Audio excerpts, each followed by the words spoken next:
today. Let's see, I have this. Any other shares anyone has?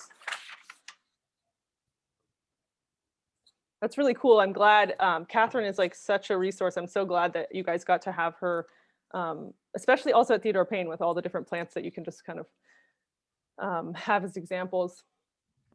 So today's kind of like an overview of a lot of the stuff we've already talked about this week. I'm sorry, in the last several weeks. And it's really kind of, we're talking about the garden assessment or a site assessment, which is like what, essentially how do you want to look at a garden when, and with keeping in mind all the the factors that we've been discussing for the last several weeks. So we're kind of going to get into just a site assessment, and then the following week will be kind of putting it all together. Though I kind of feel like the site assessment is that, I mean, for me. Let's see, it says we're going to talk about estimating the age of a garden, because that's really helpful for garden assessments. Identifying plants, soil, irrigation, like, being able, again, should all be review, just kind of applying it to site assessment. Estimating, like giving a grade to a garden, like what's its health, and just kind of being able to give it a grade or estimate its health overall. And then identifying those problems in terms of like a site assessment. The accompanying, I'm going to undo this. The accompanying like a handout for this week is the client landscape evaluation form. It's kind of like a checklist. We're gonna basically, I mean, I'll have some slides later of it so that we can look at it together, but I would recommend having it out. You can kind of follow along. A lot of the slides kind of go along with it. It's not quite in order, but this evaluation form is kind of like the checklist you would use for a site assessment. So if you want to just take notes alongside of it or just use it, I think the handout will be really helpful. It's kind of towards the back. It's called the Client Landscape Evaluation Form. It's 3 pages. Anyway, so garden assessment or site assessment. Basically, when you're meeting a client and their garden for the first time, you really want to narrow in on essentially these 2 things. I mean, you're going to narrow in on a lot of things, but overall, you want to narrow in on kind of like estimating the time and cost for your services as you go through. So being like, okay, what's this load of work look like, and what's going on here, and really kind of considering how much time and thus how much you would charge for taking care of this garden. And then secondly, you'd want to narrow in on like how you're going to work with this owner.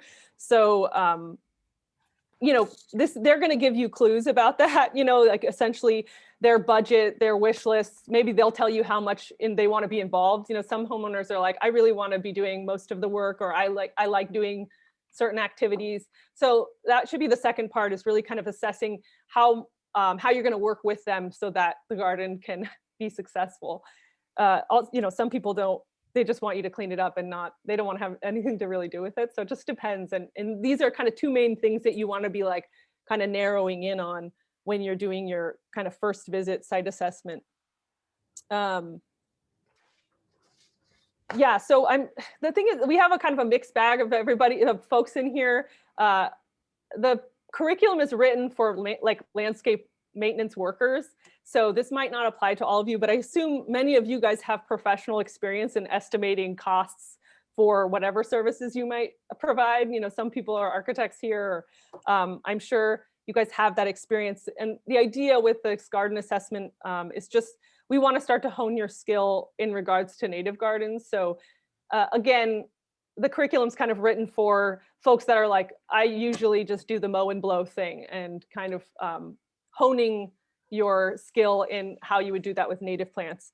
And that's because you might be spending a longer amount of time in the garden, but less frequent visits. So again, comparing this to like a traditional turf garden that you might show up weekly, this is a different sort of maintenance schedule. So it's really important that you, because they might be less frequent, like we were talking about in the first lecture, that you might be doing these bi-monthly visits for a couple, just a couple times a month. So instead of the weekly. So you really need to be realistic about what you can actually get done in the time that you're there.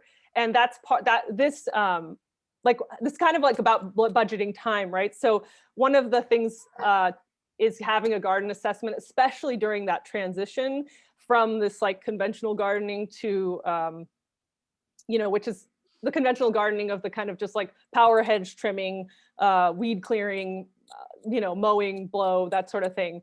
As you're transitioning to native gardens, I think a garden assessment is really helpful. People may have used those in the past and maybe you don't feel like you need them anymore because like, you got your thing down. But I think going back to a garden assessment every time is really helpful, especially during this transition, because a solid, detailed kind of site assessment is really that first step to getting a good idea of what the client's needs are, or their like desires and hopes and dreams for their garden, and combining that with what actually really needs to be done, or what problems you're seeing and what you actually can do, you know what I mean? What you're capable of doing with whatever services you have. So really want to encourage the garden assessment and doing that on your first visit. I would always say take photos, like I'm going to say, I hope I say this more often than once, but I have it throughout my notes, to make sure to take photos on that first visit. And you're asking questions, like you want to be asking a lot of questions about their site so that you can really take away all the information you need. We're going to, let's see. Yeah, take photos. The following slides are kind of about, well, essentially you're going to want to prioritize those, the client's needs based off of their, you're going to want to prioritize what needs to be done based off of your client's needs, right?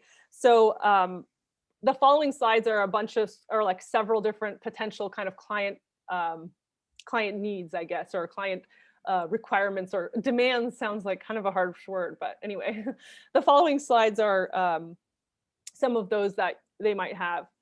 You know what, I'm sorry, I think some of these photos in here are a little blurry because I compressed them thinking I was doing it right and I messed up. And anyway, so it's not your guys's fault, it's mine on some of them.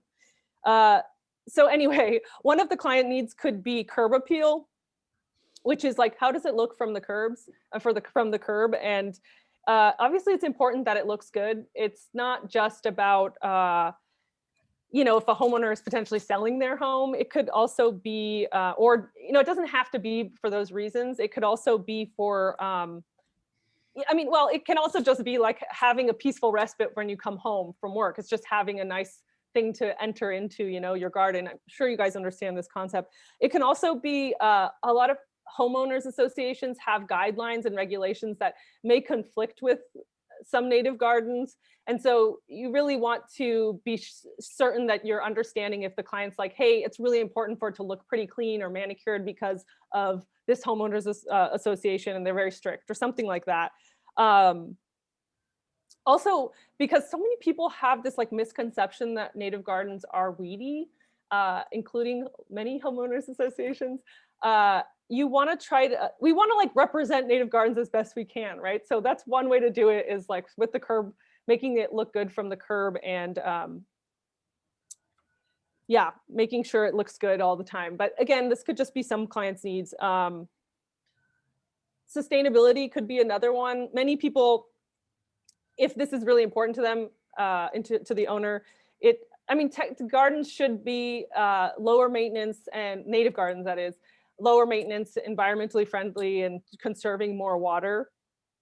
But you really want to make sure, like, is the garden actually living up to those principles? The UN defines sustainability as design, construction, operations, and maintenance practices that meet the needs of the present without compromising the ability for future generations to meet their own needs. So another way to kind of look at that is like, what is this carbon footprint of the garden in general? We tend to think of just water conservation, but there's other aspects of the carbon footprint, right? So it could be like no inputs or outputs into the garden. So maybe like not having to haul stuff away, and like all your pruning cuts, maybe just pruning them to small little pieces that you can actually leave in the mulch or something like that. So it could be more than just conserving water. It could be also maybe just the products that people use. Potentially someone doesn't know that the whatever products they might be using in their garden, they shouldn't really need any fertilizer with their native garden, but if they were using them, or potentially adding compost that they don't need, that's an input that's either unnecessary and has its own carbon footprint, or maybe it's toxic, you know, if it's some kind of pesticide. So does the garden live up to those sustainability principles, and kind of assessing the garden that way. Another client need could be just shade in general. Maybe someone just was like, I really like having the shade actually provides, you know, as it says here, the temperatures can be like 5 to 10 degrees cooler with shade. So maybe it decreases someone's like air conditioning bill. So maybe it's really important for them to have that shade still. And, you know, just noting, are there any native trees, mature native trees? Are there like establishing young, newly established native trees? How will you deal with them? If there's non-native trees, what's this homeowner's strategy for that tree? Are they like really attached to it? Are they open to replacing it with a native tree? How, you know, how important is it? You know, figuring that part out. So shade. Third client need or demand. I mean, this one's pretty obvious, I think, but nature beauty, which could just be, you know, most clients kind of installed their garden because they appreciate nature and the natural world. So they also probably appreciate that their garden provides habitat for local wildlife. So you really want to be fostering and supporting that if that's something that's important to them. And we talked about this a bit with the pruning last week, you know, like making sure that you know why you're making the cut. And also, if this is something that's really important to someone, you want to make sure that you are, for example, with if wildlife or birds are really important, you want to be making sure you're not pruning within the active nesting season. The active nesting season is considered from February 1st to August 31st, but birds like hummingbirds and owls and like hawks, some hawks, they nest outside of those seasons. So of course, always be cognizant of the fact that there could be active nests, you know, around and in your landscape, and being cognizant of that if that's important.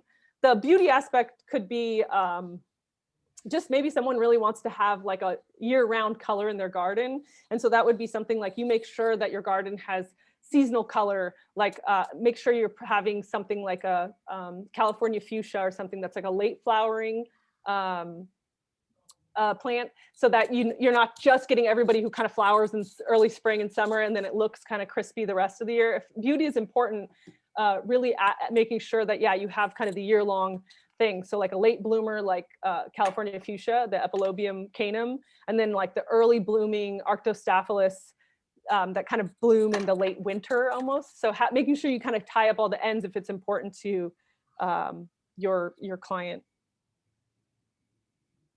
Nature, beauty, chill vibes. So like, you know, some people just I mean, myself included, the garden is like the space where I want it to be a place where I can relax, and I want it to be super chill and mellow. And that's just how I enjoy my garden. And if that is something that someone expresses to you, like the owner or client expresses to you, this is something you can kind of, especially if we're not using these kind of like loud noise making tools, that's a service, that's something you can kind of say your practice enhances that natural experience, right? It's like, oh, this is all hand pruning and we're really not using many like motorized tools. So that makes it like, you know, you're enhancing the relaxing kind of vibes or experience of the garden. And it also makes it more welcoming to wildlife too, right? It's not just relaxing for us, but if there's not like power blowers and all this stuff going around, it also makes it really, what's the word? I don't want to say relaxing, because I feel like that's like kind of humanizing. But anyway, it's just, it's more welcoming for any kind of wildlife, birds, pollinators, whatnot. And then, I mean, also in addition, it's like more relaxing for whoever's working that garden. You know, you can think too, like whatever maintenance worker has got to have like a motorized blower strapped to their back for most of the day is also not having the most relaxing experience. So that's just something that it's nice to have, not just for owners, but for everyone involved, right? Another aspect that could be a client need could be just like the entertaining. Here's another one of my blurry photos. They're not my photos, I just compressed them. But anyway, the entertaining could be a thing. Not right now, obviously, or I hope not right now with the pandemic, it doesn't really make sense.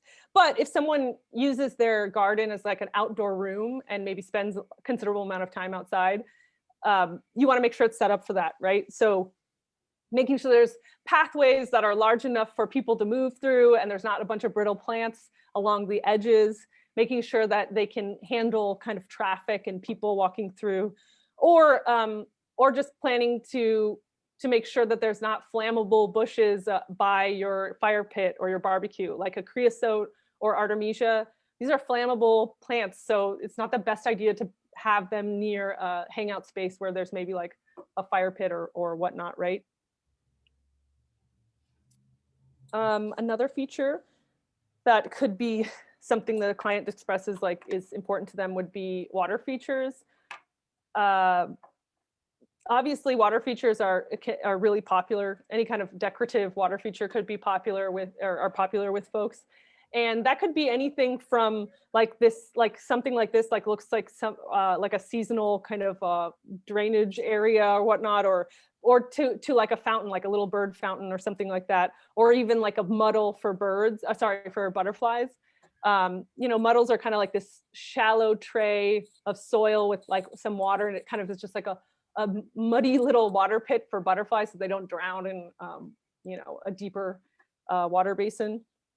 And, you know, any kind of insect might use that. So yeah, that could, the water features cover all of that. And you just want to be sure that, what's my note? Oh, well, obviously, yeah, being sure to make sure that you're not trying, like making a breeding ground for mosquitoes, but also providing those like small sources of water. Usually with the native plant garden means you can become like a certified wildlife habitat. Different organizations have different kind of requirements, but it's a pretty simple application. And it's just like, you know, it's sometimes that's fun for someone. So water features are obviously critical for wildlife, but also that might just be important for your for whoever your client is, and could be cool to be like have one of those little signs that say certified wildlife habitat. And then lastly, I have as a potential client need is like play. So having any structures, like play structures like swing sets or tree houses or whatever, that might be a real high priority for a family that has children, or even a play space for children or even dogs. You know, someone might be like, I really want this. This is the only little space they have for playing outside, so I want to keep this that way. And again, similar to the entertaining slide, making sure that whatever plants support that activity, you know, whatever plants are around it are supporting that. So you don't want to have some like brittle little monkey flower in a zone where like kids and dogs are, you know, romping around and potentially busting it up, right? So, you know, just keeping all those things in mind. Okay, so this starts, I mean, this is called the checklist, but we've already kind of started with the client's needs, right? And I kind of consider it all the checklist, but I guess if you want to follow along on your evaluation form, it still doesn't really follow along quite perfectly. But anyway, we started already with the client's needs, but we want to kind of now get into more of like the conditions of the garden, like what the kind of specifics of the garden. And let's see, yes. So yeah, this is when you start to kind of use your like professional eye for looking at the garden, not just kind of like getting information from the client about what they want and what they need. This is when you start to kind of note any kind of you know, what's going on in the garden. And most of this kind of comes down to, like, you'll note what's going on and any potential problems. Most of this kind of comes down to identifying like, or choosing the right plant for the right place, right? We've talked about that. And so this checklist kind of helps you figure out what is that plant and what is that place, you know? The first thing would be here, I have the slide already up, is the age of the garden. That's important to just note. You might not have been the one that installed it, right? Or maybe the homeowner moved in after it was installed even. So knowing how to assess that and being able to tell, like, I mean, it's kind of obvious, but like telling, okay, are these plants new or old? And also, as we've talked about in other lectures, those first 3 years are kind of the establishment period, or the establishing period. So you kind of treat the garden a little bit different, right? There's higher weeding activity, like more weed activity or weeding activities, and potentially you're watering it more often. So knowing the age of the garden is important so that you can address it appropriately, right? Let's see, what are these notes I have here? Yeah, so age of the garden, you want to, yeah, making sure you're checking like what is the phase of development of each plant. You know, are these like 1 gallon little guys, or are these pretty established? Noting if it's a mix of both established and young. Are these established trees? All of those things you want to keep in mind. Let's see. Next would be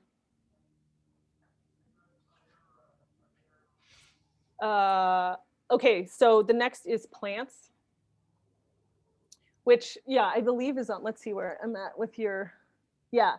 So plants essentially, obviously an important aspect of when you're doing your garden assessment. If you can get a plant list from the owner, awesome. If they don't have one, obviously identify what you can. And if you can't identify something, just take a picture of it and, you know, use your resources to identify it later. But yeah, try to identify as much as you can, and notice any kind of like, you're going to take any notes on any major trees or features. Like it could be like an infiltration basin or something, or a rain garden, and asking like, when was this installed? Because that will help you determine like your maintenance on it. And the whole idea here is like, we're doing a site assessment so you guys can get a better estimate of what you're going to charge for this garden and how much time it will take, right? So asking about any major features, again, let's see. There's a note here about the succulents. Like, I mean, I'm not really a police like this, but if you see a lot of succulents, the notes kind of say something about essentially like checking with the owner about if they understand whether or not those are native. Many succulents are not native. And there's only really a handful that are actually native to California. Most of them are either Dudleyas or Yucca. So, you know, I guess just finding out if, you know, how purist do they want to be about their native garden, and maybe like, do the succulents fall into that? Maybe they're open to like, you know, changing out plants if they want maybe more natives in their landscape. Obviously, it's like such a small note, but you want to be looking for any stressed or dying plants, any kind of problems, right? You know, any problem plants or something that doesn't look well, you definitely take note of that. That's going to probably be a priority later, right? Anything like underwatering, overwatering, pest damage, inappropriate light conditions, which would be something like maybe you're seeing a shade-loving plant in a really sunny spot, or vice versa. You know, that's all notes you want to write down, because that's something that's going to be a problem eventually. I would note any invasive species. You know, if you have, a lot of people have those in their yard just not knowing. So definitely note any of those, like a castor bean or whatever, you know, Bermuda grass patch, anything that's invasive, definitely take note of. And then, oh, the last point there is, so you can consider fire escaping. Essentially, a lot of folks that are on that urban wildland interface, they are in that kind of fire prone area. And wildfires are obviously the norm, and even more so. So you want to make sure that you, or at least the client is aware of the fact that they're in that zone, and also potentially fire escaping for that. If they should know that they could potentially be, you know, they could, what's it called? Be cited for a violation, or contractors from the same, you know, from the local authorities could come and actually just remove the vegetation that's considered unsafe. So you keeping that in mind to potentially provide that service of, like, I think we talked about it a little bit last week, but essentially fire escape their landscape so that it's kind of in line with guidelines and still maintains the health of the plants. Lastly, there is, or I guess not lastly, but there is soil and mulch. Really important. Obviously, we had a whole lecture on soil mulch. I'm just going to take a look at your guys's. Yeah. So really look for drainage issues. That could be clay soils, compacted soil, or any hydrophobic soils. Definitely, you could even do a drainage test if you wanted. I personally have never done one, but I always grab some soil and check it by feel. You know, you could do the drainage test and do the whole ribbon test and whatnot, but I always recommend just touching the soil. You can get an idea pretty easily of just touching it over time, you know, if it's clayey or not. So, but yeah, no drainage issues. Find any areas that are like stay wet too long or stay dry too long, because you could potentially plant oh sorry, no, you can anyway, too wet, too dry, you can plant potentially to those problems, right? You could potentially resolve those with the appropriate plant palette. You also want to note not just drainage, like drainage in the soil itself, but any drainage that's happening that's like installed. You know, that could be gutters, gutters or like French drains. Any of that kind of drainage too is really important, or just any slope. I always like to put on my map of a site assessment, essentially like the highest point in the yard and the lowest point, because you just generally can figure out like how's the water flow on the site. So just not just drainage like in a hole that you fill up with water, like we've talked about with the drainage test, but also drainage like kind of laterally and along the landscape. Anyway, look for erosion. Any erosion, you guys, that's going to look like any silty stuff at the bottom of a slope, or soil on the sidewalks, or potentially just, you know, gullies, like, you know, what erosion looks like. If you see any of that, again, you could potentially be planting planting to support improvement of that, you know, improve that with like Salvia apianas, Artemisias, Artemisia californica, any of the like lemonade berries, buckwheats, they, especially Aragonium fasciculatum, great for erosion. So potentially you could just be planting to help with some issue that they're having in their garden. And then lastly, is the garden mulched? What's it mulched with? Is it thick enough? Does it have mulch? You know, like just noting all these things. Irrigation, water use and runoff. I think let's just make sure I'm covering everything on your, yeah. So checklist, obviously take into account water stuff, all water stuff. I recommend check the irrigation system. You definitely want to check it. See, you want to review it pretty in depth, like check the controller. Does it allow for intervals that are larger than 7 days?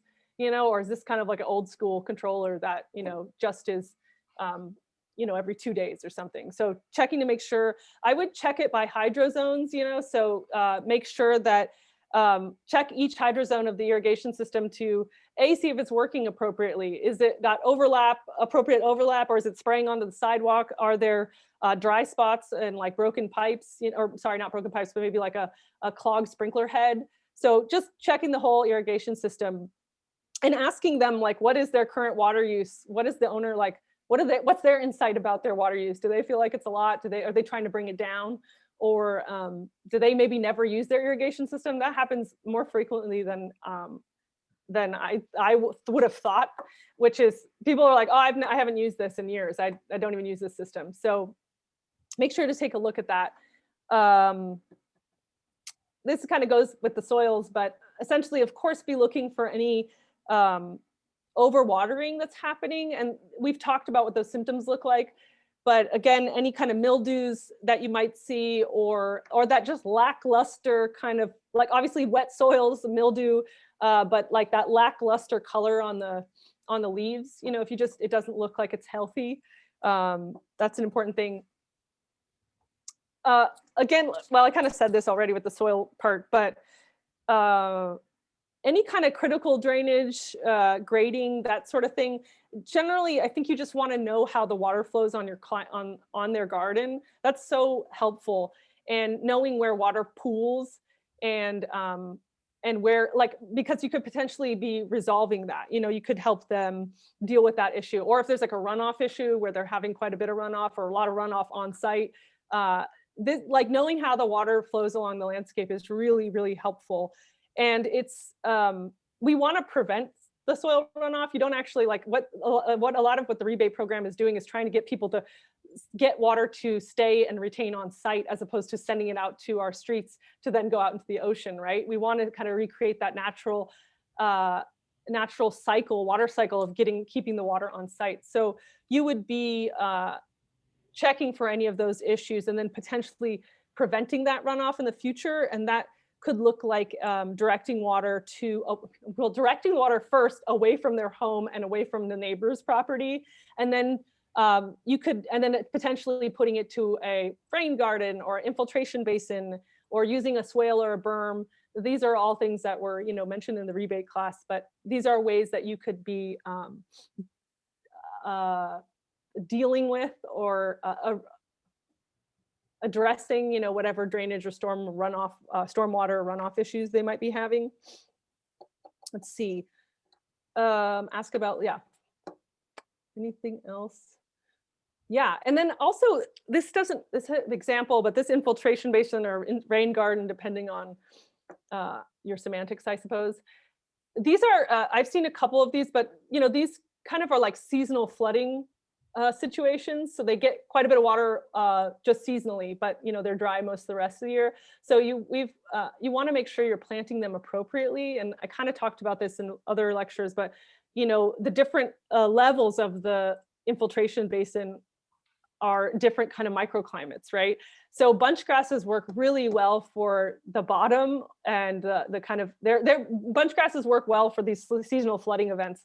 So if you think of in this picture, for example, if there was like a sage, any sage in the middle of that kind of depression, and that kind of water filled it up to like, its neck with water, that sage is not very happy about that. Whereas a bunch grass could kind of hang, and the bunch grass is like, okay, well, I know this is going to go away, and like can hang with a little bit of flooding. So that's just something you want to keep in mind and potentially plant too. Got a little off topic there, but let's see. So we're working through kind of the checklist. And like lastly, with your checklist, I suppose. Because it's here. Yeah, it's on your little guy here. Is just essentially kind of like estimating the overall health of the garden and giving it a grade. You want to keep it simple and just kind of categorize it into one of these. We just have 3 categories here, but this helps you to determine your cost, right? If this is a relatively healthy garden with not a lot of work to do on it. That's important to note. Whereas if it needs a lot of work, obviously more higher cost, and this just helps you allows you to give a more accurate estimate, right? So these 3 categories are kind of broken up into healthy, needs work, and needs major improvement. Healthy would be considered no major issues. The natives are full in like 75% of the garden. Irrigation system supports the garden efficiently without overwatering. So it's the appropriate irrigation system and it's working pretty well. No major pest issues or weed issues. That's healthy. And then needs work would just mean one major focus area for your services. So maybe they just had a bunch of out of control weeds. That's just one situation, or or just the pest situation, or maybe they just want to fix their irrigation system. So that would be needs work. Needs major improvement is anything that has one or more than one major issue. So like busted irrigation system and we got a weed problem, or we have overwatering situation with the inappropriate irrigation system and a bunch of pest problems or something like that. Or the budget may be limited. So budget's tight. Yeah, that would be stressful to try to be addressing those issues with a limited budget. And then lastly, for needs major improvement, there might just be like an impending event, so it could be someone's having a big party, or there's like a HOA inspection coming and they're stressed about it. So that would be in the category of like needs major improvement because it's about time, right? What is that triangle that's like speed, time, cost? Like you can only have 2 of the 3. You guys know that one? Let's see, check. Oh, wow. What time is it? Let's see where we're at. Ooh, okay. Let's go through, this is kind of like in-class exercise.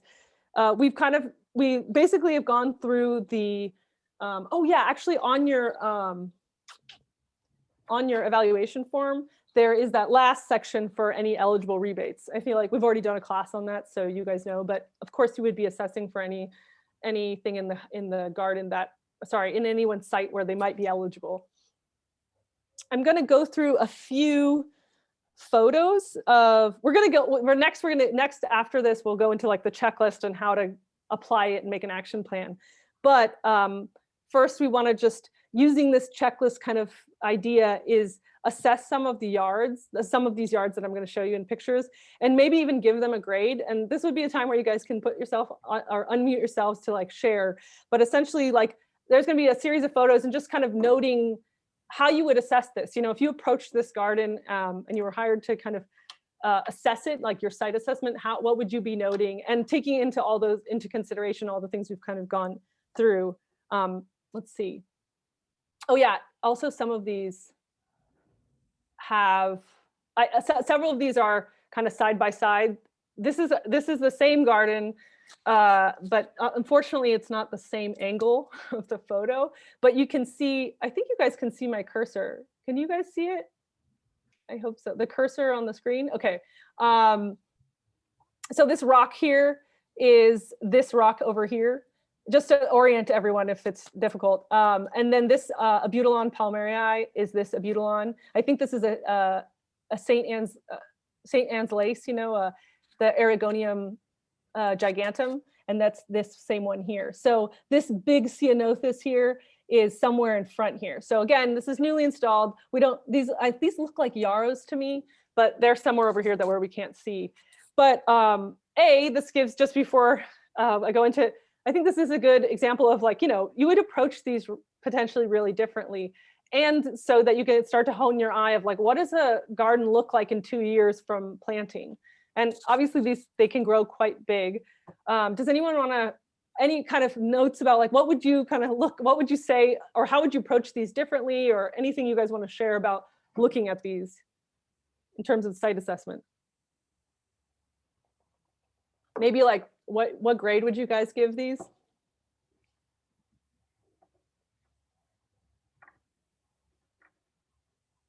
Feel free to shout it out, guys. Anyone who hasn't shared that's just feeling social tonight, shout it out, man. Nothing to lose. I heard some. Go ahead. Oh, I just say it looks pretty healthy. You know, it looks like it's coming in nicely in that second picture. Yeah. You know, in the first one, they just look relatively recently planted. Mm-hmm. Like there's a rain garden there. Right. Like a rain chain off the gutter there. Yeah. It kind of wraps towards that big boulder or something. It's kind of hard to tell. Yeah, great observation. Like a water feature that's prominently in the middle of the yard. Anything else? Maybe they're going to need some pruning eventually down there on some of those plants. Yeah, potentially some deadheading on that Abutilon. Yeah, I was going to say maybe some eventual deadheading on those two shrubs. I'm not sure where they're at in the flowering. Is that maybe a buckwheat on the corner? On the bottom left, or? Yeah, kind of direct center on the second picture, right at the. Yeah, I think that's a what is it, Queen Anne's lace or St. Anne's lace? Catherine's lace. Yeah. Catherine's lace. Not sure. St. Catherine's lace. Thank you. I'm all over the place. Maybe I've been watching too many Netflix series with the, like, queens and stuff. Anyway, yes. So yeah, potentially deadheading when that, I can't see right now because I have something in the way, but yeah, so they haven't quite flowered yet. That, but when potentially you could deadhead. Yeah, I'm glad you pointed out the water feature. That would be definitely something you would consider with maintenance. You know, the Ceanothus might be big because of it getting that little extra water, and that potentially would need some pruning at some point. I wonder what's going on with the shrub below the Ceanothus that is tied up and has the green tape. That doesn't look very good to me. Yes, I was wondering the same. So staking and pruning, I'm sorry, staking is like, is that stake there necessary? It's like, there looks to be like there's kind of like a short one and then a taller one. How necessary is this? Is this something we could kind of head back to make it bushier? I'm not really sure. It could be a Gambelia there. I can't really tell. But Wow. yeah, that's concerning to me too. Like what's going on there? So like maybe that's something to investigate further, right? And ask with the homeowner. I Right. have several other pictures. I'll keep going. What about this guy? Anybody want to venture at a grade? Or again, this is the newly installed on the left, and then on a year on the right there. So pretty filled in. Anyone want to? Yes, I chime will in? immediately comment on the fact that it looks like the nursery stake is still attached to the tree trunk, Yes. which is Yes. really bad. Yeah. Tim mentioned that earlier and obviously we know we can see it in the first stake. I'm sorry, the first photo, the stake is right up against it and then it's still tightly bound to it. You would really want to either move those out, move it out to further away and like have a looser tie on it or potentially remove it completely. But yeah, the stake is one real big one. I mean, you could also note like what you like about it or what looks good about it or the planting spacing. Anyone want to venture a new? I'd like to say that there's a lot of seasonal interest with the iris, it's actually not a lot of seasonal interest with the iris taking up the main focal point. So I would probably add in more seasonal interest. Nice. I like that. You like thinking about it in terms of the overall bloom. It looks like that's Erigeron glauca up in the front there. Those, I guess I can point with I believe. Yep. So they kind of bloom for a while. But yeah, that's a good point. Maybe something smaller. I guess that's more of a design thing, but it is something to keep in mind. Is this going to be, what's the word, flowering year long or have seasonal color year long? Exactly. Adding to that, I'd like to see some things maybe spilling over all of this hard blocks, to Exactly. make it a little bit more Dark. green friendly. Yeah. It's a pretty like stark edged look there, and it could have some like something that was maybe spilling over to like soften the edge. Yeah. The space looks to me to be like intentionally very like way big pathways and big open space. So I'm not sure what it's used for, but yeah, I think to like soften the edge, that would be like an aesthetic choice, and maybe fill it out with some smaller kind of spillover. Is this somebody's private garden? This is a residential site? I don't know. This is just like a big Dropbox file that they sent me of several different photos, but it doesn't look to be like one. What's your take?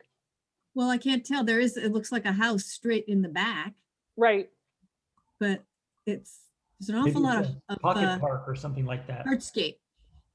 Yeah, potentially like a little like park, a little pocket park. That's a good Yeah. point. Yeah, but there is quite a bit of Better hardscape.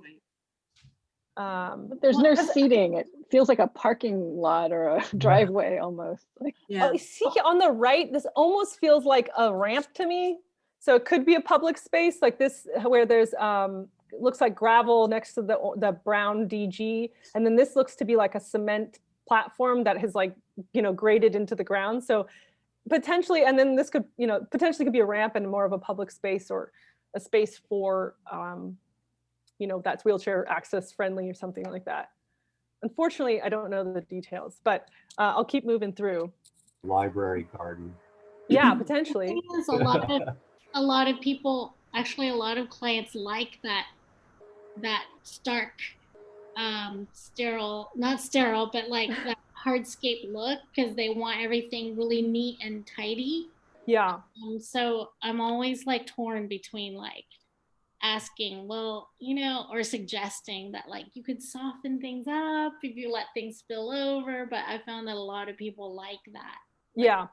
I think too, especially with that kind of misconception that native plants can be weedy, they tend to want just like kind of a identical substitution. And I think maybe this is like the intro garden for someone. Maybe they're not quite that far along in their native garden or native plant love. And they're just, this is like, this is all I can take. I don't want it to be too, and that might be also what's informing it.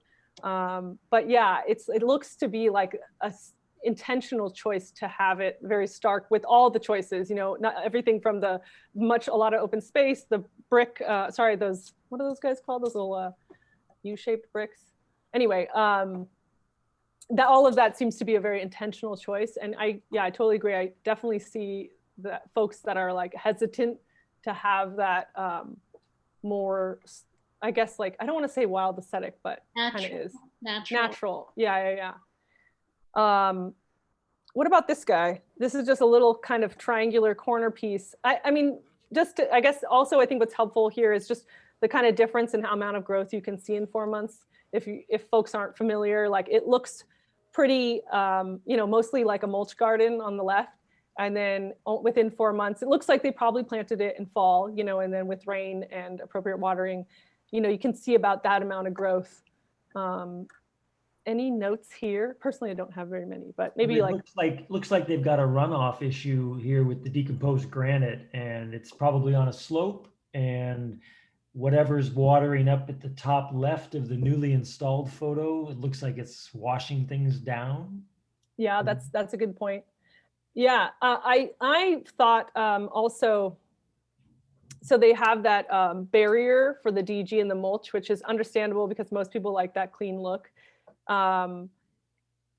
It's just one thing to think about though. The water flows. It's not going to be necessarily flowing down and into your vegetative space. It's going to be falling along that barrier and down and out. So we're actually losing a potential kind of runoff, natural rainfall runoff there. That's something, I mean, I can see that they really like that clean look. So I might not suggest it, but that would be something I would note. Anyone else? Well, it doesn't need to stick up that high for one thing. I mean, Right. Yeah, that's a very good point. What did that person just say? It looks like the verbenas are really far spaced apart, and then the albutylons are way too close. I guess, yeah, I can't tell if that's an abutilon. I see the abutylon in the center, but I couldn't tell if that was an abutylon there as well in the back. Or are you talking about this one over here? Yeah, it looks like, I mean, I can't totally tell if they're abutylons. Right. It looks like they might be, and if so, they look like they're way too close. Yeah, they can get kind of larger. Yeah. The spacing seems off. It looks like there's going to be a lot of open space, and maybe that was the intention, but those That's true. verbenas are not going to fill all that space. No. Yeah, exactly. So yeah, the spacing issue is how it can, like, with these choices, are they going to really fill in the space, and is that what they wanted? I think Carol, you asked what the person said. They said that the barrier between the DG and the mulch doesn't have to be that high, is what they said. Oh, right. That's a potential trip hazard. Right. That's a good point. Yeah. So spacing issues, potential runoff stuff. What about this guy? The water meter there. Oh yeah. What about the water meter? It's something to consider because you're going to need access to it on a regular basis when they come to monitor that. So yeah, maybe no brittle guy right on the edge there, which seems like they don't have much there. I can't really They tell don't what have that much, is. yeah. Yeah, it But- looks like a type of grass or something, but yeah, that would be some consideration with definitely where utilities enter and stuff. Was Also a good about opportunity to rocks are- ask the client, is this garden fulfilling their expectations? Yes, exactly. So yeah, unfortunately, we don't have the client in person right now. I mean, I guess I could No, pretend. but I mean, we're, as part of the assessment. Yes, absolutely. Yeah, maybe next time I'm just going to pretend like I'm the client, and I'll be like, I want this, this, and this, and then you guys can tell me what what you think based off of how it's achieving it. Yeah, definitely, that would be part of the assessment, though. It's a good point. What about this guy? What kind of grade would someone give this if we use in the healthy needs work or needs major Needs improvement? Major improvement. Major work. Okay, what are some of the things that you guys are seeing and would suggest or maybe prioritize? Remove the lawn and back. Is there a lawn? Oh, I don't know if that's their property. Oh, This no. might be. Looks like their driveway, and then that's on their property too. I mean, I only know this because I've seen all the other photos, but this is actually the neighbor's driveway and their property, and this is actually their front yard, and then on the left would be the homeowner's house. But maybe educate your neighbor. Yeah. Needs major mulching. Okay, yeah. So there's a lack of mulch here. Got a There's a lot really of empty space. It's like things died off and weren't replaced there. yeah. Too wet. Yeah. I mean, Yeah, there's no so the- design Like the to it. irrigation. so- Yeah. Needs Right. pruning. 1 or 2 I don't trees, maybe? Yeah, so and also like so yeah, we've got some, obviously lacking some mulch. There's some interesting irrigation situation happening because there's this dry mulch in front and then there's that wet mulch right on the edge where the mulch kind of ends. So I would really want to know what's going on there and investigate that further. Also, you guys said there's some sparse plants. It looks like there's some dead bits around that I can't tell if that is just something that wasn't deadheaded or if, this is a problematic plant. It doesn't seem to be that these plants are thriving though. Obviously, if they have dead parts, they don't seem to be thriving here in front. So it's definitely a consideration. What about this? What about this stuff in the back that's all looks pretty full? What does anyone have about? The black Sage or sage. buckwheat needs to be deadheaded, maybe? Yeah. Deadheaded. I don't know. Yeah, Looks like definitely have black some deadheading to do. It looks to be like a black sage or something like there. Yep. Yeah. But black sage. yeah, but definitely Mhm. major improvement here. Well, Anyone it else? looks like somebody started pruning the one at the lower left and they didn't do a very good job because they left a lot of twiggy. Yes, stem. good point. Yes. There's a lot of this twiggy stuff, like dead stuff at the bottom, but potentially not. They did deadhead it, but left a lot of this dead stuff. I mean, there's a lot of dead, strange things that would need to be addressed. And yeah, this irrigation thing, I don't know what's going on here, but mulch, yeah, potentially adding mulch and like an appropriate thickness. Remember we said the 2 to 3 inches. Yeah. It looks like actually maybe they just, anyway. Okay, what about this guy? Ooh. Mm. Needs help. So it's on a slope. We know like this is a little bit different than the other ones are flat. It's on a slope. Erosion. There's erosion going on. Yeah. Yeah, it looks to me like there's that could be a gully. It could just be a stick, but it looks like there's some gullies here that are forming. Definitely want to address that and think about that. Maybe like an appropriate mulch, for this. It looks like they could stabilize the top of their slope and benefit greatly from it. Yeah. So yeah, maybe planting some plants that are good with erosion, like some more buckwheats or something that can actually hold that soil in place. There's obviously some sparse spots here. We got a big like Encelia here in the front. Whack back all that dead material. Yeah, so a lot of dead material that we could potentially chop up and add to mulch. What about this Encelia? We just did the pruning class. Does anyone have any insight about this? Does it look like just leave it alone? Could whack it down low. Yeah. That It might be too woody. Yeah, it could be very woody because it does look like this garden is potentially Neglected. in the neglect zone. Yeah. So it could be pretty woody. You could still start to like head back a bit. And then Acelias can come back from quite a hard pruning. So investigate that, but definitely you could deadhead. I mean, there's a lot flopping over, right? It's also just kind of placement, right? We talk like, what's the appropriate plants for the spots and like putting this giant big guy right in front, maybe having the smaller ones in front, like the stadium seating style, and put your bigger guys in the back and then smaller guys in the front. Because that's always going to be in the way of the lawn. If Right. it is a lawn. Right. So yeah, it's always going to be growing out that way. So it's just kind of not the best spot maybe for, again, for this like large kind of sprawly guy. Potentially there's some weeding issues in the back there. I don't know what's going on in the background, but there seems to be a lot of patchy stuff back there. And maybe that's why this Encelia is so big. Maybe that is a lawn and it's getting some sprinkler action. And, that could be something you address, like the watering from the sprinkler is just watering this one little section and the rest is, it's not reaching. Anything else that anyone wants to shout out? Yeah, I just look at this photo. It almost looks like if they're in the wildland urban interface, it could be that Encelia could be a volunteer. And that we're not really even looking at a planted garden, like it's That's just true. kind of a collection of weeds and stuff, tumbleweeds and Encelia that volunteered. And, it's. Yeah, Yeah. that's a good point. Like we don't have that information, but Yeah. was this intentional or is this just like pure neglect? Yeah, good points, guys. It looks like, Claire, Mhm.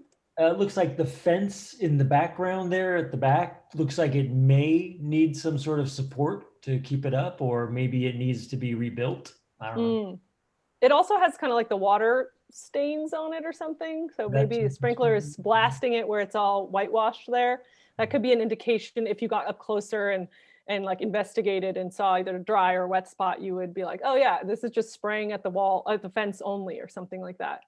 Yeah. You see that a lot in palm trees where you got that like big swath on the palm tree that's just like blasted by the sprinkler. Yeah. Okay, let's see, anything else? Oh yeah, what about this guy? Last one. What do we have a grade on this or any notes? Looks good. So a lot of color here. We got a lot of things in flower. You guys, there's no wrong answers. We're just assessing somebody's random site. It looks like they have good all year round color. There's an Arctostaphylos in the back for winter. You've got a lot of buckwheat that's going to be in season for months and months. Yeah. And then what about the spacing? It's pretty tight. Yeah, it could be a little tight. I mean, again, this would be something you talk about with the client. You know, maybe they like this look. But that manzanita in the back there, it looks like a manzanita, the kind of like brighter green. It looks from this angle, of course, it's just a photo, like it's kind of enveloped completely by these guys in front and the side. And I would think that manzanita wants a little more space. So this might be it might look good, but it might be like one of those issues with the overplanting from the beginning. And that first 2 years, you're like, hey, yeah, it looks great. And then like, you know, year 4, it's like out of control. Or maybe you just have like a dwarfed manzanita that's like really not going to thrive. That's a possibility. The other is that they planted a fair amount of the buckwheat to provide filler, and you know, as the manzanita grows up, that you just need to do some editing. Right. And like, you know, yeah, exactly. Potentially they, I think even with one of those photos in the earlier one, there's a lot of yarrows in front, and maybe the ceanothus is going to take over as time comes, you know, as time rolls on, and those yarrows you can kind of, yeah, edit. So it could, this is also just like an editing situation potentially. And maybe they're like, I really like this seasonal color. And yeah, you just pluck out one or whatnot. Also, I mean, let's see if I can, you can see in the back, there's like a barbecue and a water feature. We just talked about those things. So also remember just, oops. Oh, I guess I have another one. Wow. Oh my God, I'm going crazy. Yeah, so water feature, you know, is it functional? Does it work? Like, you know, this person seems like that might be important to them to have this water feature maybe for wildlife. And then the barbecue, making sure that it's really hard to say with like the kind of Z-axis here, you know, but since this is only 2D, but, you know, making sure that barbecue isn't surrounded by any kind of like tindery type plants. In the upper left-hand corner, you can also see quite a bit of debris on the ground. So if they wanted it to be more tidy, they could, you know, have someone clean it up a bit. Mm-hmm. Yeah. Or like potentially they could just be like, oh, I like this kind of as natural mulch. It like, again, it really, this comes down to a client, you know, preference. But again, the assessment is just to kind of get a kind of feel for that sort of thing. This is what you could be doing with a client. In this case, we're just talking behind their back. We don't know. I believe this is the last one, which anybody have any, this is just one plant because we were looking at the whole landscape, but you will be looking at plants individually. What does anyone have some kind of? Planted too low. Yeah, so It's in a pit. it looks to be kind of like, it's in a pit. It looks like it's a sage of some sort, or maybe like a desert lavender or something. And I was just saying, they don't really want to be up to their neck in water. So this could potentially be, maybe it was planted too low. That's that drip tubing in the back there that's in the basin with it. However, this is kind of like a magic eye, I feel. So like when you just look at this photo, you're like, oh, it's in a big pit, bad. But then if it's in a slope, if you see this as a slope and the top half is the upper half and actually the bottom half is the lower, maybe it's not as deep as the photo looks like initially. Does anyone see what I'm talking about there? Yeah, my guess is that's a slope. Yeah, and there looks like there's kind of like gullying happening. So on the front end and even on the back, so it looks to be like a slope. So yeah, it's potentially like they tried to kind of dig into the slope to plant the you know, whatever this is here. I like to kind of like reinforce the back of, if you're doing that, you know, you can also plant this sideways, you know, you don't have to plant into upright, what's it called? Like, you know, perpendicular like this. You can kind of plant sideways into the slope. But if you are going to do this, I always like to kind of reinforce this with rocks or something. You could do a nice rock Smooth placement. rocks, yeah. Yeah. What And about then any other? maybe mulch the whole area around it, huh? Yeah, and then it's noticeably lacking in mulch. Definitely could add mulch around it. Anything else? It's only one plant, but anything someone's like, we're missing. Is the drip too far away from the No. size of a plant? I don't think so. Especially if it's run for the appropriate amount of time, it should soak. In fact, like, you know, over time, you might, if it's like a desert lavender, it's really going to get big. You might actually pull it out further to encourage the roots to go further and even do like 2 lines or something. But Gotcha. I think it's okay. I mean, it's hard to say because of, again, this like, it's a 2D picture, but it looks to me like it's like 6 inches away or something, which is, I think, plenty close. Oh, yeah. I guess that's definitely debatable. But yeah, okay, that makes so much sense. Thank you. Right. So like going with potentially trying to water on that interface of the root ball, you know, so you could, a lot of people like to put it right at the neck, but if we put it too close, we would potentially be watering that stem and creating like, you know, root rot conditions. So keeping it out to, if this was a 1 gallon, that's kind of appropriate in terms of the trying to water at the root ball native soil edge. Sorry, I meant the spacing of the drip. Sorry. Oh, yeah. Okay. You mean in terms of putting 2 lines and whatnot? No, just how far, it's hard to tell how far away it is from the actual plant. Okay. Yeah. Yeah, it is hard. I mean, again, I feel like it's a magic eye, and if I like look at it the right way, I'm like, is it upside down? So anyway, okay, let's see. We're at 6:15. Let's take a wait, let me make sure I'm okay. Yeah, let's take a 5-minute break, and let's say 6:19, I guess. And we'll come back and talk about from the checklist to the action plan.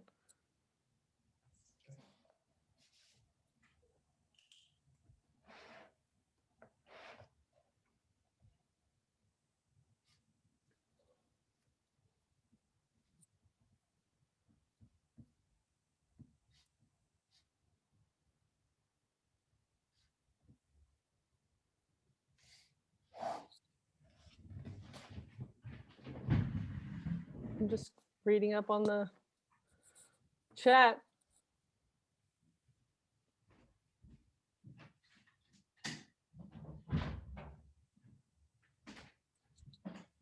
Stinky over here.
Hey, Anne Marie, are you here?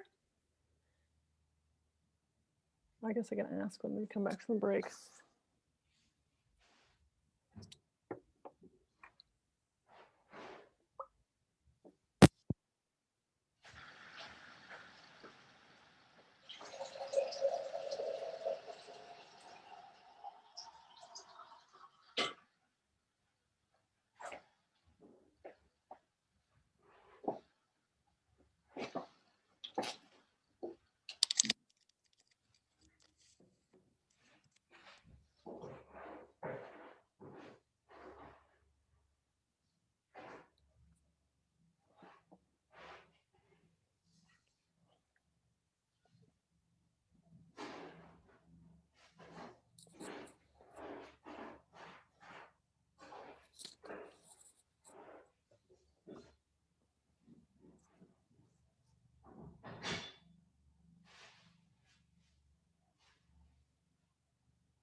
Okay, so let's see.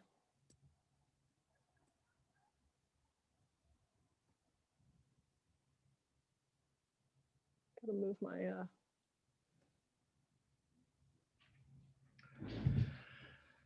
Okay, in order to come to an agreement task. okay. So we discussed the checklist. Just get back into this now. Discuss the checklist, and now we kind of want to work into like an action plan. I mean, essentially, you want to take all that information from the checklist and create some kind of plan and agreement, right, with whatever whoever the client is. And you just now have this overview, and it's time to kind of like analyze your findings and whatnot. It also, you want to kind of put all this checklist information in one place, and that's how you can analyze it. So these are the following steps essentially, but we will kind of go into each of them individually. There's a slide for each of them, but just to kind of break it down, you're creating a map, you know, and adding all the pertinent information, and then you're identifying problems. So we talked about these kind of 5 different areas essentially, and identify like where are the problems, you know, what needs to be specifically addressed. So like in the photos we looked at just now, some of them don't have a weeding issue, so that's not a problem. But you know, maybe the soil or the watering issue is. So identifying your problems, utility connections. So really, it's like what's the irrigation look like and whatnot, and also knowing where the utility lines are. We'll get into that. And then lastly, you kind of set those priorities with the owner, and then document all that back to the owner, and then you would be updating it annually. Like I said, we're going to go through each of these individually, but just so that maybe you guys have some sort of idea of what the roadmap ahead is with the slides. So yeah, creating the map and all the important information. I kind of like to do this really at the same time as the checklist, just like to just do it all at once. But essentially, you know, you can take the Google Map image or Google Earth image of the site, or if you have the architect's plan, great. And walking the garden and adding all those things that we basically just kind of went through. I always like to have, you know, north and south on there, the elevation points, like I said, putting the low spot and the high spot, marking those on the map for you, so you can actually just see how the water flows, and marking on there any you know, like the areas that you found that flood a lot, or you know, any issues like that. And obviously you want the boundaries. I mean, you know, where's the neighbors, where's the property line actually fall?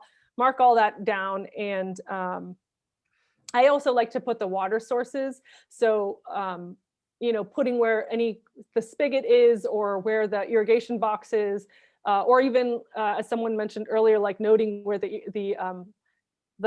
utility, like the water box for the property is, you know, noting any of those, because that's where the pipes come out of, and being cognizant of those, and or keeping them clear or whatnot, right? So I like to mark all those things on that first site, because you think you'll remember, but you don't. That's also why you should take tons of pictures, because I don't know how many times I think like, I'm not gonna take another picture, and then I wish I had.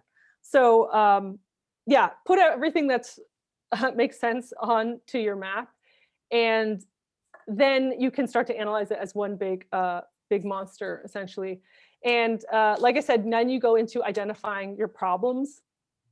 So if it's a pest issue, you know, you can ask the owners about it. If they've had those issues, they'd probably be familiar, you know, be like, oh yeah, that's been happening for the last 5 years. We always have that pest. I just never put it together that it was this. Or, you know, animal issues, anything like that. You want to make sure that you are, you know, asking them also about those things, identifying what the problem actually is. Your biggest pests, as we kind of talked about in the pest class, shot hole borer beetle and Argentine ants. So looking for those, or if they say like, oh, I have a bunch of ants, you know, make sure you find out if it's Argentine ants. And then shot hole borer, you know, if you see evidence or like staining on the tree or anything like that, definitely something to address and note, and definitely, you know, consider a problem.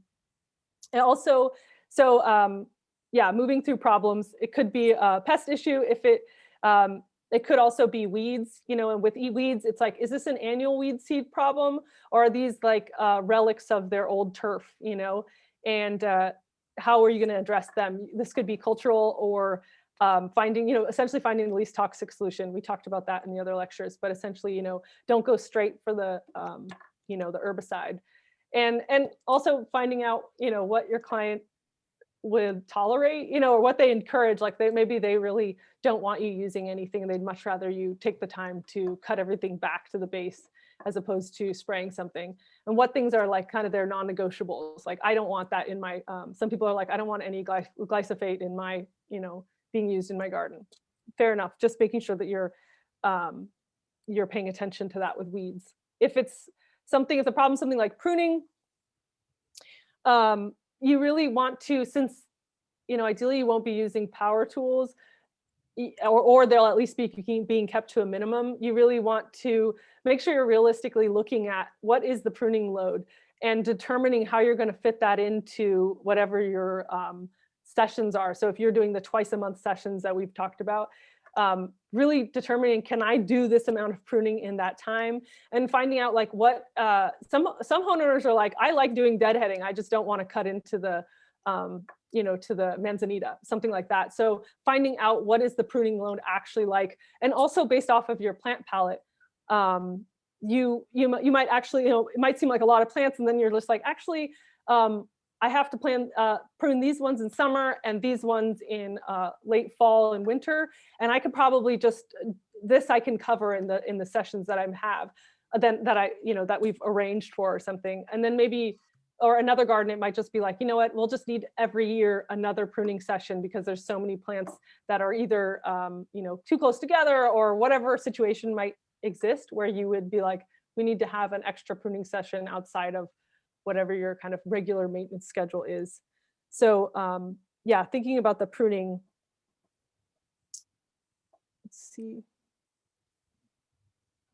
Okay, pruning.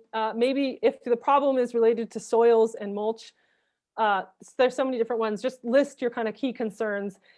You won't be really suggesting probably soil amendments, you know, we don't really encourage adding anything, but having a list of plants that are appropriate. So if someone's having drainage issues and their plants aren't thriving in those, in wherever they are planted, you would provide alternatives, be like, okay, so we could actually plant these other things that would actually thrive in this environment.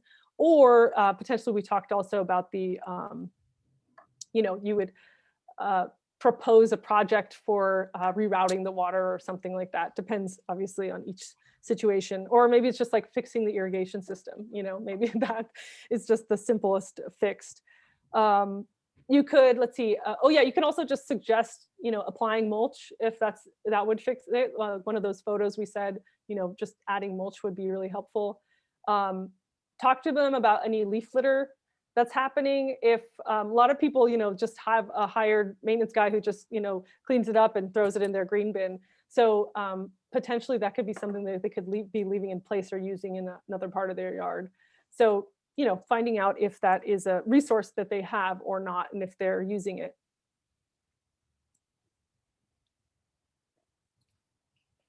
And then utility connections, which is just, we talked about this with the kind of irrigation system, but know where the point of connection is for your irrigation system. And if it has a shutoff valve, that's really helpful to have. If they don't have it, you would charge extra to install it, obviously. But that's really helpful to have if, especially if they don't have one, because like, you know, if you want to fix anything like a pipe or anything in the irrigation system, you don't have to shut off all the water. You can just shut off the valve to the irrigation. And I mean, I feel like that's like a no-brainer. If it was installed well, if that irrigation system was installed well, they would have one. But anyway, knowing where that is, definitely put that on your map and know where it is. And then we have the checking with Dig Alert before you dig.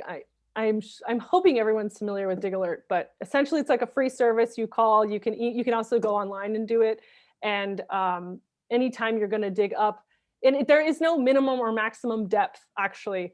It's just you would mark out with chalk or whatever, something, flags, anything where you plan to dig, and then they mark on their, usually they come within 72 hours. It's a free service. And they mark where any utility lines are, you know, with spray paint, and they're color coded. But yeah, that's, I mean, if you guys don't use it, it's a great resource, and you should. And also, if you're digging anything, this is important if you're planting. You don't want to plant trees right next to, you know, pipes and things like that.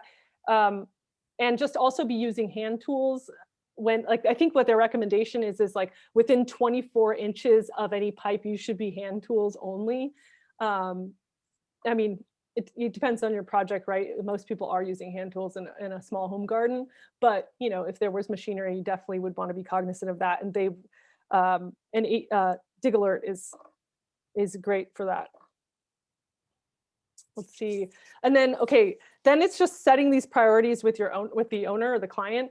So we've already said this, but knowing what your client wants, what they've agreed to, what they can afford, this is important for you to establish and be on the same page about, right? You know, so this is going to save time and money for both parties. If you're like, oh, we got to get a shutoff valve in here, and they're like, I don't care about that. I really want you to do this thing. Then it's just a waste of everyone's time. So being sure that you're setting those priorities straight with whoever your client is.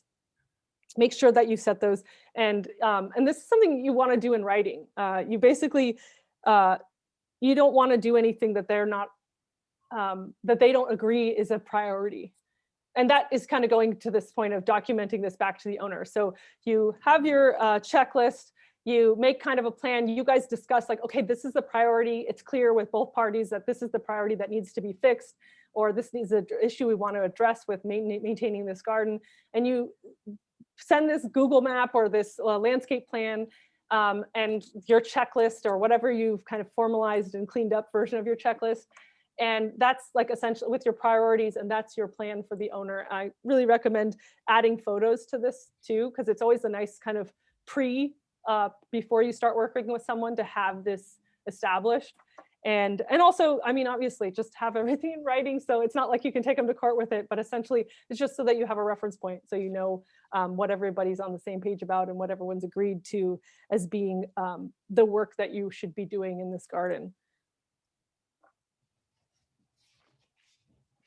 So, and then I think lastly we have, oh yeah, update this annually. So this plan that you come up with that you've documented, you would update this annually to make sure that you're on track. Maybe you've resolved the big priority issue and now you have a new issue, or you have a different plan for the garden.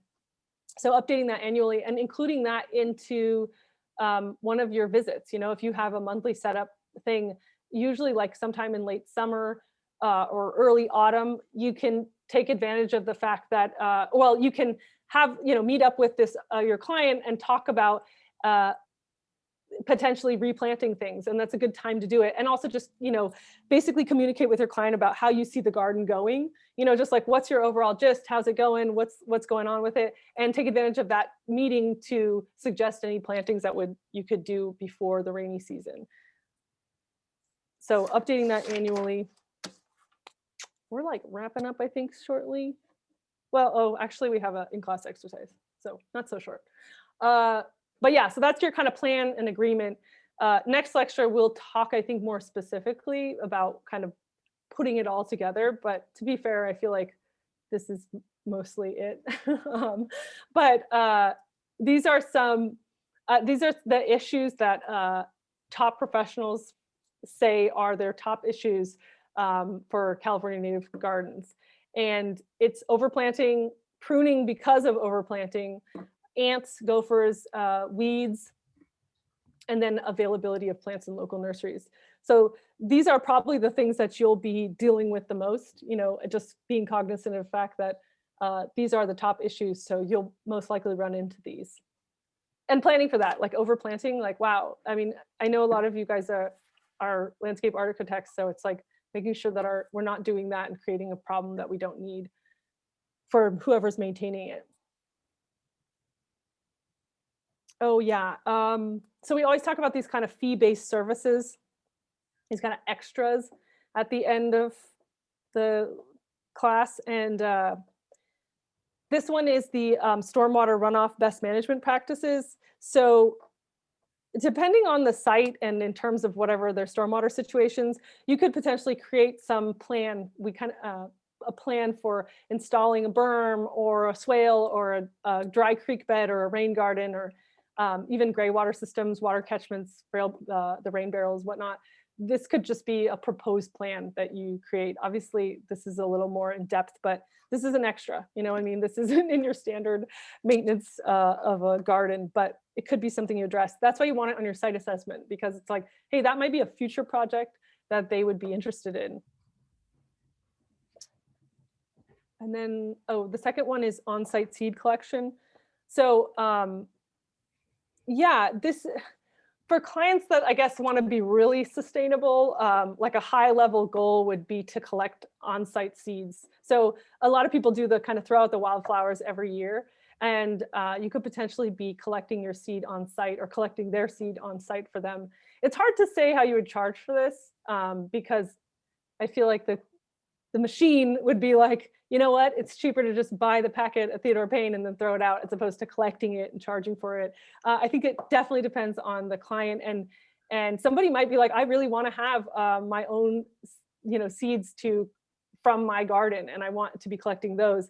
And like, I have friends that do that and they just give them out as gifts for Christmas. So it's like, this definitely depends on who you're talking to, but also just kind of a cool high level, like sustainably minded goal for people. And yeah, doing the seasonal seed collecting, there are lots of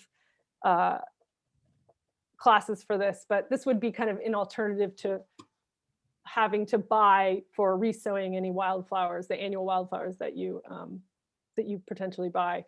I mean, yeah, that's like its own class, propagation, but all the plants kind of have different timetables for seed collection or propagating. So, well, I guess we're just talking about seed collection here, not necessarily like cuttings and whatnot. But if all the seeds have different timetables, this example here below is I believe it's a purple sage. And, these are just the dry seed heads that you put into a paper bag. And, there's lots of different ways to clean seed.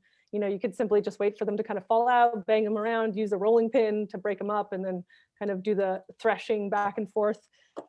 Fruit seeds are different, but either way, this would be something, its own project if you wanted to take classes on that. Or California Native Plant Society. They also have tons of resources on that. In fact, I think I put this link that's just, you could just Google, I suppose, CNPS native plant propagation. It's kind of a good little overview if anyone's really interested in propagation and just wants to read about it. It's a good quickie kind of thing. So there's this kind of second exercise, but I think it's mostly just review. There's this kind of developing a working plan and then, estimating how many hours you need to bring a site into good shape. This is really hard to do without an example. I think like a a specific example, but essentially I have all the sheets that I was talking about, the landscape evaluation form. I have each, let's see, can I scroll through these? Yes. So yeah, here's your evaluation form. This would be really helpful for making your site assessment. Obviously, we talked about this, making your map. This is important for you to getting to estimating how much work and how much you would charge. So definitely do this, go through these, add any extra things that are important to, for you. And then there's this maintenance guide. What is it called? Monthly maintenance guide. I can't see because anyway, yes, it's right here. A native plant monthly maintenance guide. This is very generic. Actually, I think 2 separate people sent me in their homeworks kind of a monthly maintenance guide. One was from Las Pilidas, and then the other one was from Nursery of Life. What is it? Which one? City? Yeah. Anyway, there's lots of different kind of monthly maintenance guides, and somebody else actually created their own from their homework. I know. That was really helpful for them. And so like getting it down to the specifics, so you could kind of customize this, for a garden. And like, here, there's just these generics, kind of like, for example, the irrigation, you're just checking it 4 times a year, making sure everything works. And then these plantings, obviously you're sowing wildflowers around the rainy season. So you could kind of create something like this for your garden and get down into, for whatever client, and combine that with all the information you collected from your site assessment. So customize it for what's pertinent. Maybe you don't have to deal with, I guess you don't always never have to. I was going to say maybe you don't have to like have a pruning thing. You don't have to have a pruning section, but you kind of need all these sections, I guess. But it would just be kind of, you can, like I said, kind of customize it. So have, instead of having just the warm season grass pruning, you could have specific hydro zone or something like that for a garden, if they have similar plant palettes and whatnot. Yeah, so that plant guide you guys have in your workbook. But yeah, and then to create kind of a like estimating how many hours, this is going to be something you learn in time. You know, there's nothing I can't just be like, okay, to prune this, it takes this much time. I think this is something over time, but generally I'm sure many of you guys have your own professional experience about making estimates, and essentially like, you know, it's the labor times the multiple times the estimated hours for each thing. And like early on, I would literally like divvy up every activity down to like every activity I could think of that would be required for, say, like a garden install. So that would be like potentially demolition work, like you're removing the lawn, grading, if we're grading or resloping anything, maybe digging the holes for the plants, you know, doing any edge work, rock work, mulching. I would divvy all those up and like put a time for them, and then, you know, multiply that by the whatever your wages for how many, whatever workers you have. You know, if you got somebody who's $28 an hour, or you have 4 people that are $20 an hour, multiply that by the total hours you think this project will take. And over time, obviously, you'll get better at, you know, whoever you're working with, to knowing how fast they can do each of these activities. And you'll be like, oh, to do an install, like I know how to do that for 1,000 square feet, it's this. But initially, you know, break down your labor, and then obviously materials, plants, mulch, whatever irrigation parts, that sort of thing. And whatever markup that you add. And then, you know, you include your overhead. And I don't really want to go into like making some Excel spreadsheet, because I think that might, that's just so specific about, it really depends on the scenario, right? But yeah, essentially, that's kind of, that would be like your plan. And that's how you would kind of incorporate this site assessment and these maintenance guides into creating your agreement and your work plan. Does anyone have any input? That would be actually interesting how they do this, because I know a lot of you guys have your own professional experiences, and maybe you have some input about how you would go about integrating the native plant maintenance with whatever you do currently, or however you manage your business right now.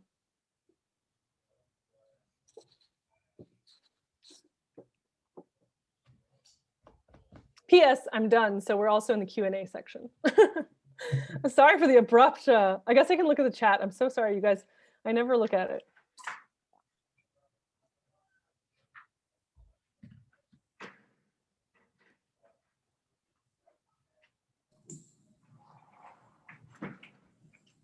Yeah, anyone have any questions then, or input or insight, or like their own experience with doing kind of site assessments, or any of it, any of the class? Well, I've looked for both my house in Oakland for landscapers over time, and at my parents' house down in the Inland Empire in Southern California. And we often have people who come out, but it's been very rare to have somebody who would really go through and look and come up with a plan. And that was one of the things I was looking for, particularly for my parents' house. They're elderly, they're not going to do it themselves. You know, I really was hoping for somebody who would give me an idea of the plan, how often we needed maintenance, what they were going to be doing. So if you can provide that for a lot of us that are out there, it makes a difference. Yeah, that's a good point. It's actually like a way to stand out in the like kind of landscaping field, because I totally agree. A lot of people just show up and do the 10-minute, like, yeah, I'll do this for however much. And some people are actually looking for that service. And actually that's a sign to them of like somebody who's really gonna take into account all the aspects of their yard. Yeah. Somebody that's not going to be showing up and being like, that'll probably take me like 2 hours, like every other month. And if I had a little bit more understanding of what you were doing and that you could do it well, I would pay more. Yeah, I think a site plan, or like a kind of the thing I was talking about, like kind of the more formalized, your map with the site plan, and you're kind of just, just writing it out at all, really helps people build confidence in what you can provide, because then you can be on the same page, Yeah, and even with landscape architects or designers, we've often asked that they put together at least a basic maintenance guide. So if you had something that if you're putting together from the beginning, it's nice to have as well. Right. Yeah, there's a lot of landscape architects in here. Do you guys have any kind of like, anything you want to add? Anything you want to speak up for your crew?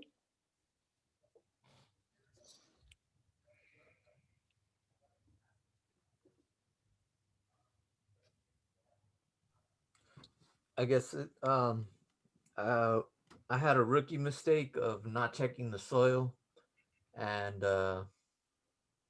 it's really important because if it's like cement, that first estimate of how much time it's going to take to plant a plant and all that stuff is going to be really hard to is going to be very drastically different um, than your first estimate, as opposed to how long it's really going to take you to do the work. So just making sure you know exactly what type of soil you're working with. Yeah, that's a great point. A lot of times you don't, if you haven't touched it or dug into the soil, it's like you don't know what's below it, and that could just add time to your work. You know, especially if you're giving someone like, hey, this should, you know, the time frame of when you should complete it. I always try to kind of like give the advisory of like, you know, assuming nothing kind of crazy shows up, it should take this amount of time. But you're right. I mean, and especially I think in the city, there's so many weird things you come up across when you're digging up a yard. I know in one yard that I worked on, we found like we were literally just, I mean, it was just planting plants, but we found this giant, I would say it's like 6 feet, like 6 to 8 feet across, and then 2 to 3 feet across, like fountain, like this old cement fountain that had been buried. And it was just like, oh, we can't plant anything into a fountain. There's no drainage here. So yeah, definitely that is that's a mistake that we all make, I think, of just like anticipating it'll be like, you know, a normal draining soil, and you always want to check, you know. I found, Claire, that everything always takes longer than you think it will go. Right. It's always that way. Yeah, that's a Especially good people point. neglected their yards for so long, you know. Yeah. Yeah, I feel like the older I get, I'm like, just always takes, just add more time. Yeah, definitely. Claire, one thing I noticed that wasn't on the garden assessment form is like any mention of any turf that might have to be converted or. Yeah, I kind of consider, well, yeah, I didn't design this evaluation form, but I too kind of feel like it'd be like how much square footage is there. I think that would be a nice little element, but you could always customize it and add it. There is the part in the back for the rebate, Yeah. the function. So potentially you could write there, like I think it says the total square footage of turf in the rebate section. Okay. But also it'd be kind of helpful to know, especially if someone's like, I really want to keep this little patch, you know. Yeah. Some people like to have, yeah, for sure. So yeah, I would suggest like customizing it, especially in the city. So many people have turf and have it combined with their native gardens. So yeah, that's a good point for sure. I think, yeah, the only place I really see it is in the rebate section. I guess they just really want to encourage you not to have turf.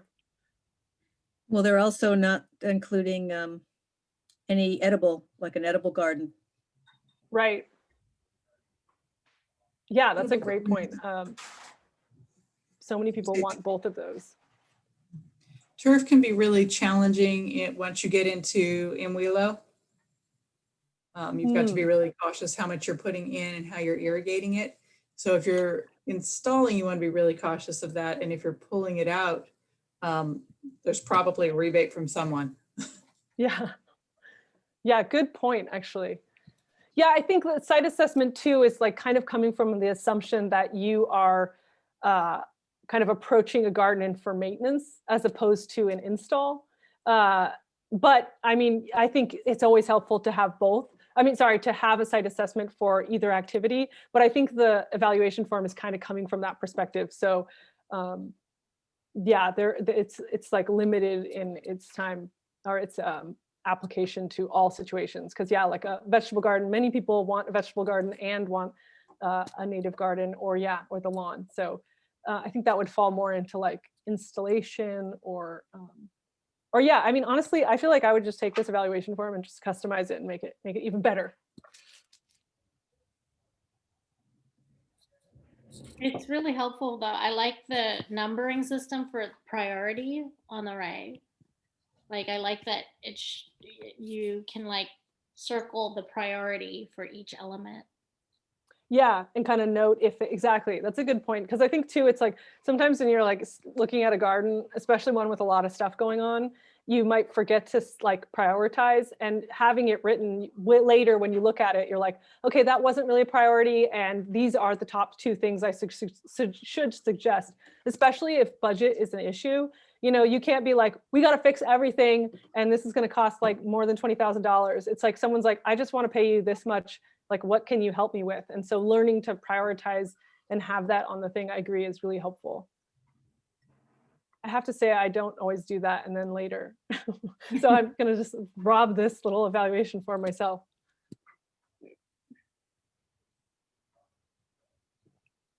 Yeah, Claire, I was going to say, I think I kind of alluded to this before, but I still feel like what's going to be a little challenging maybe for me is selling the regular bi-monthly maintenance to folks who have converted from turf to natives, because we're often doing the full, you know, the full transformation work is what we're specializing in. So, you know, and I feel like a lot of them are just trying to save money on watering, and a lot of them don't have a lot of money that we've been dealing with. And to all of a sudden be telling them like, your maintenance is going to go up probably at our rates compared to the mow and blow guy who'd come through before and just whisk in and out of there in 15 minutes, you know, every week. I just feel a little bit challenged by that, but I think it's just going to be like sort of, I don't know, talking up front as we do the work or as we begin the work and or before we begin it, to start talking about maintenance and what it requires, and that we should schedule it. You know, I think a lot of people have the illusion that they put in all native plants, take out their lawn, put in native plants, they're done, or like, you know, they don't have to have regular monthly maintenance because, you know, they're natives, you know. Yeah. And I think, I mean, that's also something that's like an education moment, but Yeah. also something that can be addressed in design. So having the lowest maintenance plants for folks like that, I think is really important. And so that, yeah, I know what you mean though. It also depends, like, what are you inheriting? Are you just designing something from scratch? But yeah, like maybe shifting if someone's like, I really don't want to be out here and I don't want to be maintaining this and I want the lowest watering stuff and I need it to look like all right, then you can kind of, that actually is part of your site assessment. You're like, okay, this person doesn't want too much, doesn't want to pay too much and doesn't want it to, or doesn't care if it looks X way versus Y way. So that might be something where you like start to shift their palette for them so that it works better for them and your maintenance is lower. Yeah, but I know what you mean. It's like, it is, I think it's also like this bi-monthly thing, I think is not a hard and fast rule, because it really does depend on your client. You know, some people do want to spend more money and or they have a larger garden and they're very involved, or also like some people want the education. Like I was saying, I've had people that are like, I didn't know I could deadhead. I want to, like, they want to do as much pruning as makes sense and they only want you to do maybe like the more focal point plants or something like that. So teasing out, I think teasing out what's the most important thing for them, and then like trying to guide the garden in that direction. Because I actually felt like early on, my kind of rookie mistake was like really wanting to like spread the wild, like native aesthetic to everyone and be like, oh man, you want this, and then you want pollinators, and this is gonna be rad. And people being like, you know, and so really kind of getting the gist for what they want and trying to like find the plants that fit someone else's aesthetic as opposed to like your own. Not that you're suggesting that, I'm saying that was my own fault and problem. But I think that's kind of where I try to go, is like really assessing like, what is it this person wants out of their garden? And if it's just to save money, there are ways to like make it simpler in terms of maintenance and potentially cheaper. And it wouldn't have to be necessarily a bi-monthly thing. Or maybe they're like, I just want to do it myself. Can I just deadhead? Yeah, so maybe providing a bunch of low shrubby deadheady type things that, you know, and if they don't want, you know, that aesthetic of like, you know, the more design look, maybe, you know, I think there's a lot of different ways to address that issue, but I do see what you're saying. Also kind of depends on how neat and orderly they need to have everything. Are they in an HOA? Their HOA might require that regular maintenance in a different way. I like quarterly maintenance at my place. And if you can do a biannual check and adjustment of my irrigation, that's fabulous. But Right. like my cousin has monthly, like she Mhm. wants the first of the month, everything is trimmed, everything is swept, everything is done, everything is deadheaded, everything is pruned, kind of thing. So it's kind of our tolerance for chaos. Mm-hmm. Yeah. For sure. Yeah, I think it just totally depends, you know. Yeah, I you think just the issue about the initial increase in maintenance, you know, if you're really doing a major overhaul, if that's what you've been asked to do, one thing to consider is to incorporate that in increased maintenance while the garden is, you know, post installation as part of the cost for the whole thing, so that they understand that, you know, it's not just changing out what's there if they're not happy, and, you know, buying new plants, planting new plants, possibly modifying irrigation, but also that the whole thing is going to encompass some supplemental higher level of maintenance for an initial period of time. right. That's a good point, especially because and early on, you already are going to be educating them about the fact that natives need water that their first establishing years. So it's a great opportunity to like, explain that also that is part of maintenance, you know, watering, but then all the other things, and like, include that into the kind of establishment period. And I think once you educate somebody on that, and, you know, if they're the type that doesn't want to do the maintenance themselves, and you're like explaining that there's watering that goes involved, and, you know, whatever other maintenance issues when they're not established yet, they might just be like, yeah, actually, I do want this service for the first year or two or something like that. You know, that might make sense to them. I do really think a lot of it's about education. Kind of like getting a puppy. Yeah. What was it? I was just going to use it. It's like just, use any kind of metaphor where no one would leave it on its own for the first 2 years, like a child or a puppy, and then they'll definitely sign up for it. So here's a question. Is bi-monthly twice a month or every other month? That's twice a month. Twice a month. No, that's semi-monthly. Oh. Bi-monthly is every other. Yeah.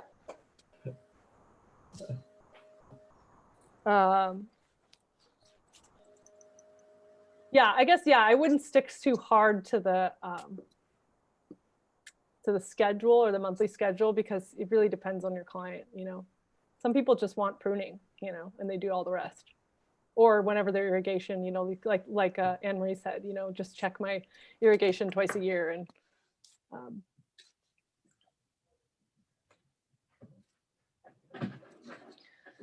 okay, well, any other comments or questions or dreams or desires?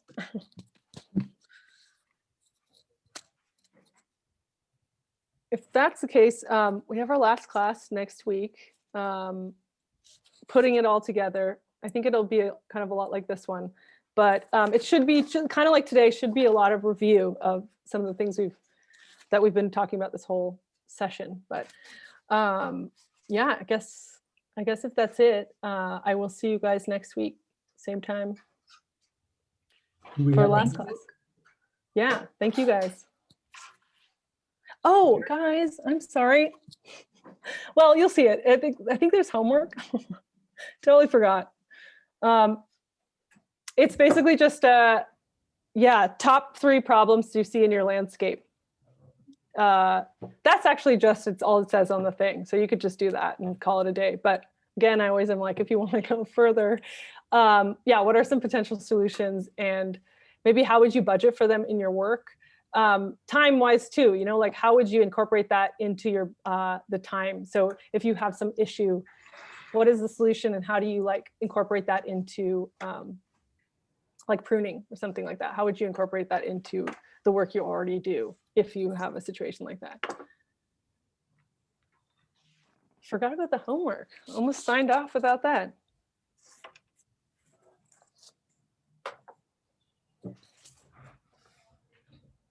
Anyway, have a good evening, guys. This is on your handout, your homework, sorry, your class, whatever outlines. So you won't miss anything. But I will see you next week. And yeah, we're almost done. Have a good night, guys. Sorry, I just have a quick question, Claire. And you said 3 problems you see in your landscaping work, meaning your overall work or your client's landscaping? Wait, what was the question? Like if it's your work or the client's landscaping? What did you say? Yeah. Do you mean the top 3 problems we see in our landscaping work as a business or in our client's landscaping work? Oh, I see what you mean. Because like, yeah, just I think top 3 problems that you see in your landscaping work, even if it's not like, because I know, yeah, some of you guys aren't actually doing maintenance, but yeah, let's just do what you guys are familiar with. I like getting to know you guys in the homeworks. It's interesting. Thank you. Okay. Yeah, I guess that's it. You guys have a good evening and see you next week. Thank Thanks, you. Claire. Have a good evening. Yeah, good night.